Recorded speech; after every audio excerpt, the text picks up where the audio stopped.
Hey, sir, how can I help you? My roommate was attacked. I know it. I heard it. She's screaming. She was thrown to the ground.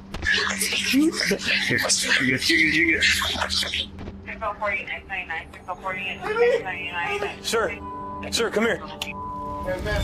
This man just led police to a dead body. The victim, Amy Harwick, a celebrity sex therapist, was found lying unconscious under her third-story balcony. Officers were immediately suspicious of Amy's roommate, Michael Herman. Hey, can I see your hands? Yeah. That's where I poked it on the climbing over the fence. Oh, okay, got it. What do you think here? I don't know, dude. Something's off. He might be a suspect because he's got blood. The blood on Michael's hands and the signs of struggle found inside Amy's bathroom made it clear that this was a crime scene, and Michael is the prime suspect. Do you still hear screaming? I still heard screaming when I was leaving. I yelled up there, "Hey, mother!" Because I wanted her to think I was coming upstairs, so maybe he'd stop and run. However, detectives began to have doubts. The further they investigated, the clearer it became that there was more to this crime than meets the eye. And as they dig deeper, they uncover that Amy had a history of troubled relationships and many people had it out for her. But one relationship stood out from the rest. One that was plagued with stalking, violence, and abuse, leaving disturbing clues that would lead detectives to one deranged killer.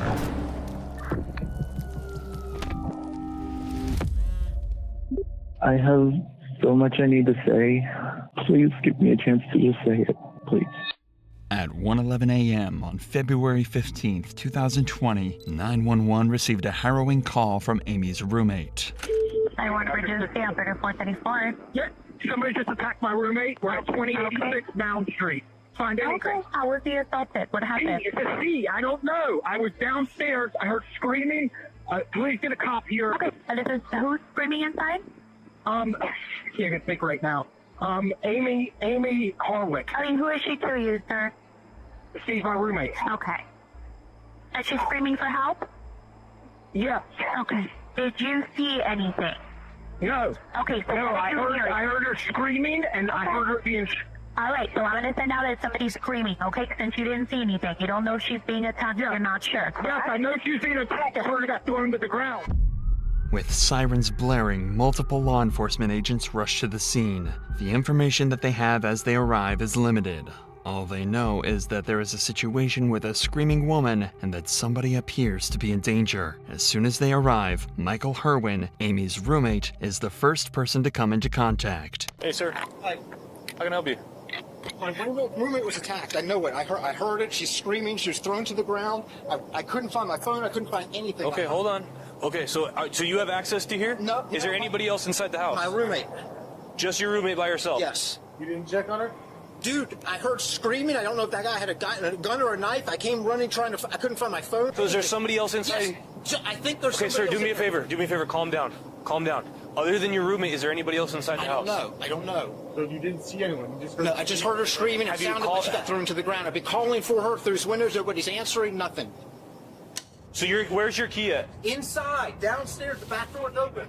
Here, got my thing. Here. You're good. You're good. Shit.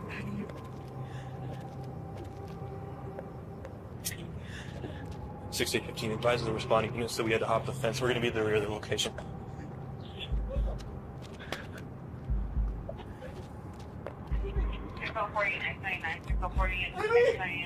Sir, come here.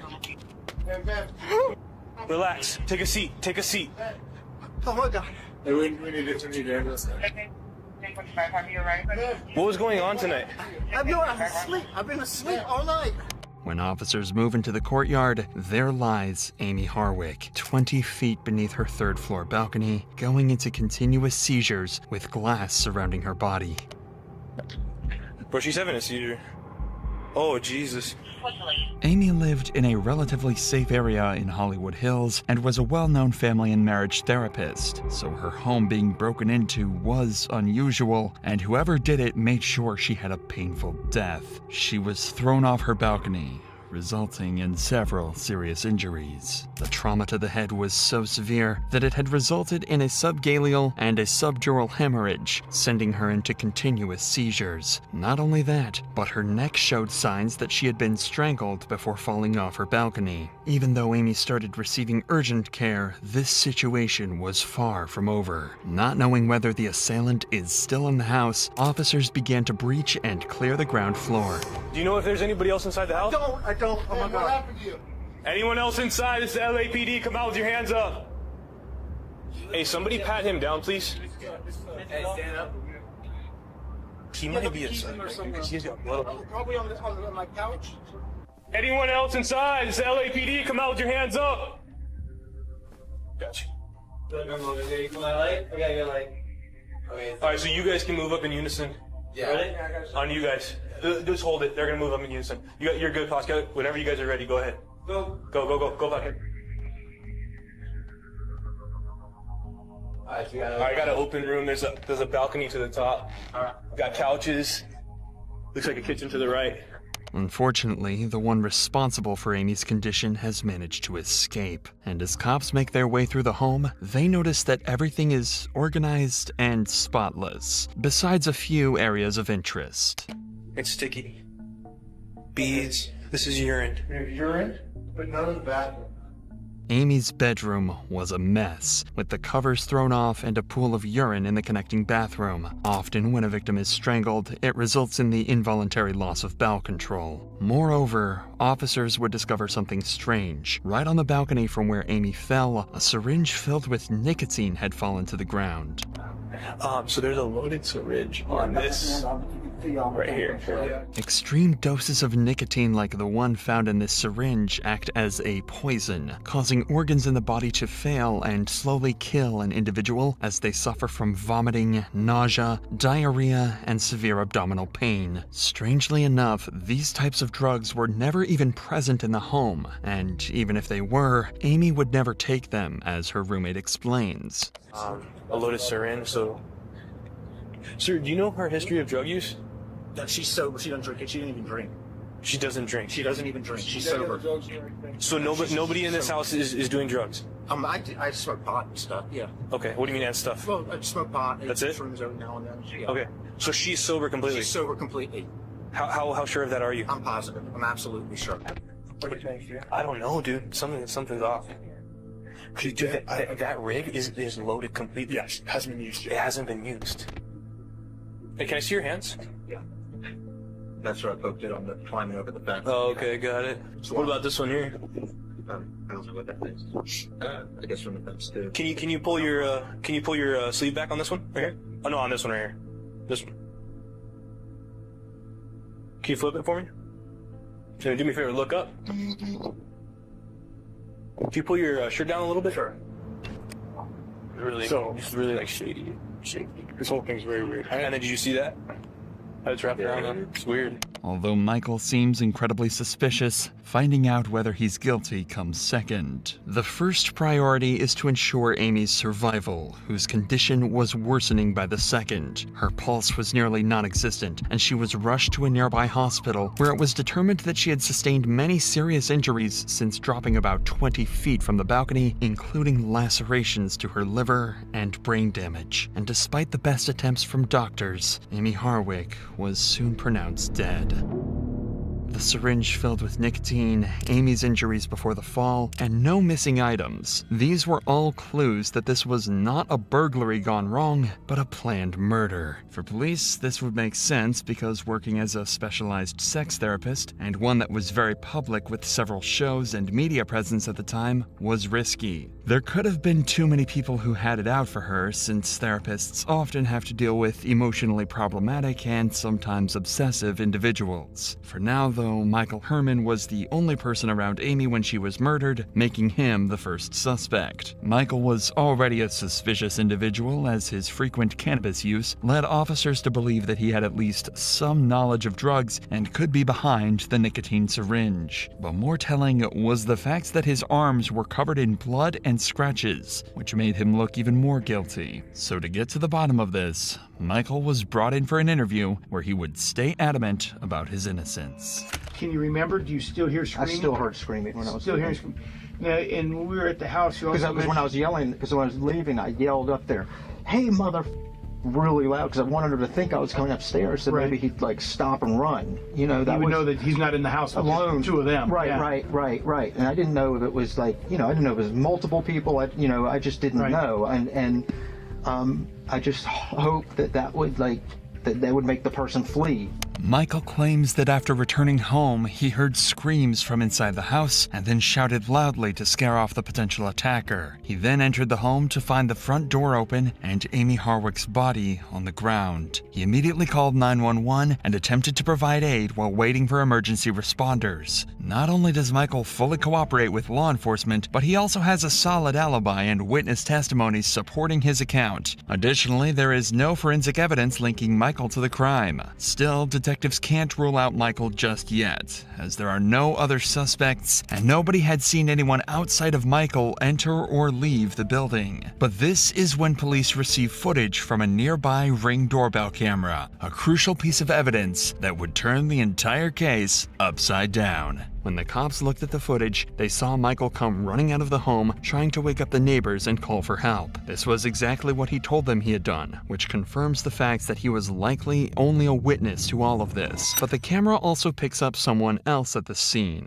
A strange male figure wearing gloves, hopping fences, and running through backyards. In many cases, this man can even be seen covering cameras with a gloved hand. Undeniably, this masked individual was the one responsible for this murder, but finding out who this could be was difficult. As they began looking into her life, there were very few people who wanted to hurt her. She was on good terms with her family and friends and had almost no enemies. So police began to believe that this may have been a case of one of Amy's past relationships coming back to haunt her. But yet again, almost all of her boyfriends came up clean. All but one of them, Gareth Pursehouse, a man who was reported by Amy's friends to be an obsessive ex-lover and someone who had previously stalked her. But before officers look into Gareth, they decide to consolidate all of the evidence they have first. Because of the presence of the syringe filled with pure nicotine, detectives believe that whoever broke into Amy's apartment intended to kill her by injecting her with the syringe, but that their plans somehow went awry. Amy began resisting, and a physical altercation occurred that would be proven by a black rosary that Amy had been wearing around her neck. Beads of this rosary were found trailing all the way from her bedroom to the balcony. Not only that, a black leather jacket that was turned inside out was also discovered at the scene. It is likely that the attacker snuck up behind her, grabbed her by her jacket, and a struggle ensued. The attacker then likely choked Amy, dragged her out to the balcony, and threw her over the top. With all of this in mind, officers began looking for somebody who would want to hurt Amy in this manner. Undeniably, the masked individual was responsible for the murder. However, identifying them could be challenging because, despite being a well-known public figure, Amy had no known enemies. Police start their investigation by questioning friends and family of Amy, looking for any clues on who could have committed this heinous crime, and it wouldn't take long for them to get a strong lead. Amy's friends revealed to police that about a month before her murder, they began receiving concerning messages from Amy. She expressed fear for her life, mentioning that she had recently encountered a stalker. A stalker which, it would turn out, she had an abusive relationship with a decade prior. 41-year-old photographer Gareth Pursehouse.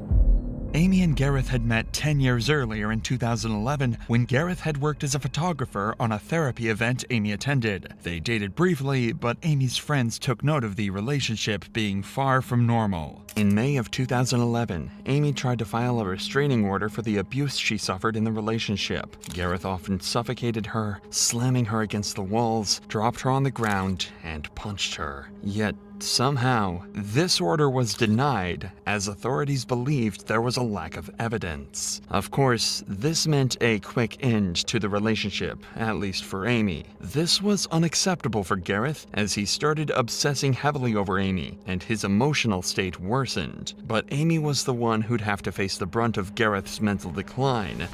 In the months after the breakup, weird occurrences began happening at Amy's residence. She would walk into her home to find picture frames were smashed.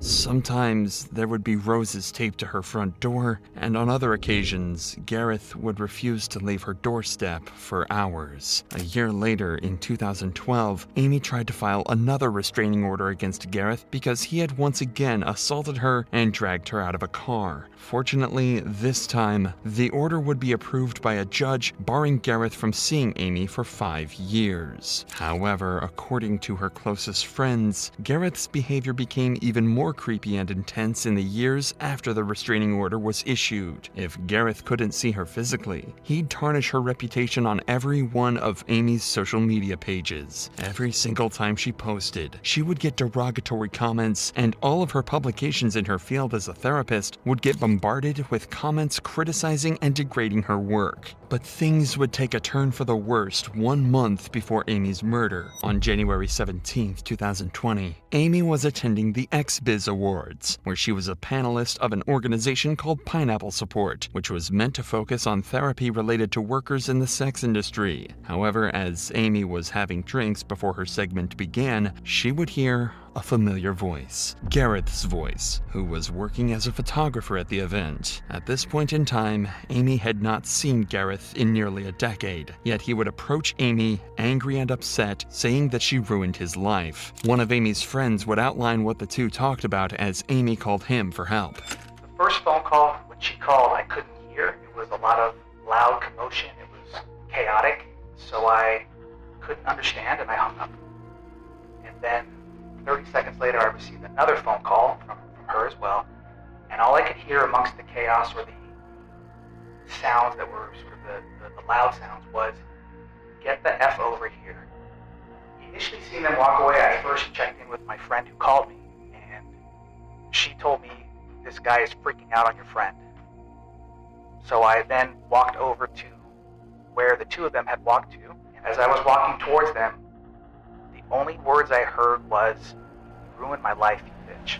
After this event, Amy was extremely scared of Gareth and told friends and family that if anything happened to her, Gareth would be responsible, and he had sent her voice messages after the event.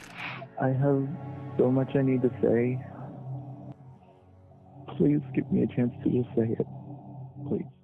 And her concerns were proven to be true, because when officers matched a picture of Gareth to the man seen on the Ring doorbell footage on the night of the murder, it was an exact match. But for authorities to be sure that Gareth is the same man they're looking for, they needed to search his home. Obtaining the warrant itself was not hard, because the sheer amount of evidence against Gareth gave officers reasonable suspicion to do so. However, this suspicion would soon turn into shock as syringes filled with nicotine were discovered in Gareth's home, exactly like the one found on Amy's balcony. Not only that, but Gareth himself had sustained injuries on his body and had bloody clothes scattered all over the home. But there was one piece of evidence that proved to be a definitive breakthrough in this case. A DNA comparison between the fingernail scrapings of Amy's body and Gareth would turn up an exact match. Detectives knew that this was exactly the man they were looking for. So by about 5:00 p.m. the day after the murder, the cops locate and approach Gareth Purse house. In the face of Gareth's history with Amy and him being caught on camera, officers decide to charge him with Amy's murder. While sitting in jail awaiting a murder trial, Gareth doesn't show an ounce of remorse. In fact, while on a jailhouse phone call with some of his buddies, he cracks jokes and makes light of the whole situation. He even tells them that, due to the public's interest in him, they could become millionaires by selling old jokes he told while working as a stand-up comic. But this is far from the strangest thing he says. Yeah, turn those into a book.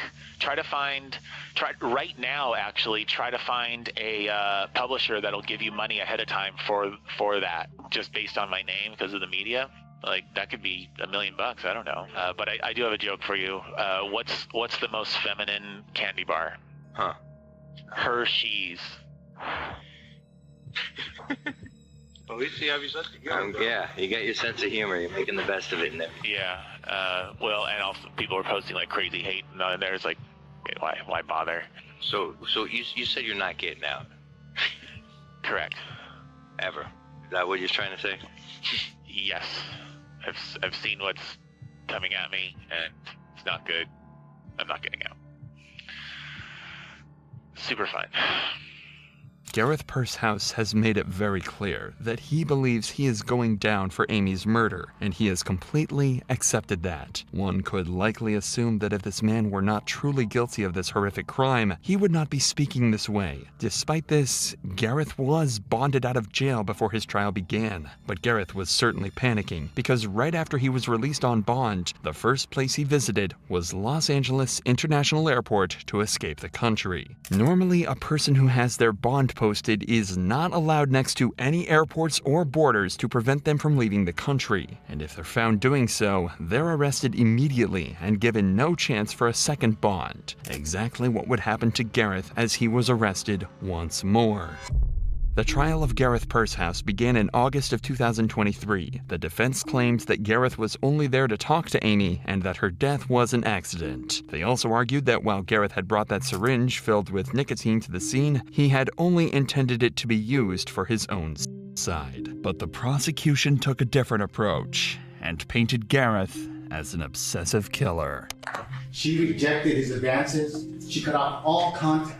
And to punish her for that, he broke into her house on Valentine's Day. He broke in there with a syringe loaded with a lethal dose of nicotine. The prosecution's argument was solid. However, they had a major point that they would have to prove if they wanted to get a guilty verdict. That point was that Gareth came to Amy's apartment on the evening of February 15th, 2020 with the intention of killing her, not just to have a conversation, as the defense alleged. The defense also suggested that Amy may have ended up on the concrete below the balcony while attempting to get away from Gareth out of fear. One likely scenario for how Miss Hardwick came to rest where she lived in the patio is that she comes home, encounters Mr. Pursehouse.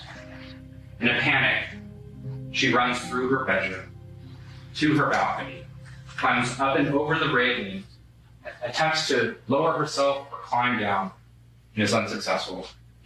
Throughout the entire trial, Gareth Pursehouse never once took the stand to testify on his own behalf. Most legal experts will say that this is something that can be very telling to a jury. After all, if an innocent person has nothing to hide, then it is suspicious that he wouldn't speak out to defend himself. But whether or not the jury in this case will see things his way, only time will tell. After finishing the deliberation process, the jury in this case reached their decision in September of 2023.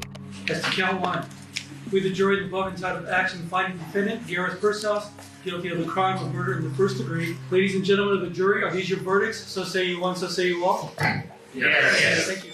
And just like that, Gareth Pursehouse was officially convicted of the murder of Amy Hardwick. The only thing left was for Gareth to finally be sentenced. Gareth Pursehouse was sentenced to life in prison without the possibility of parole.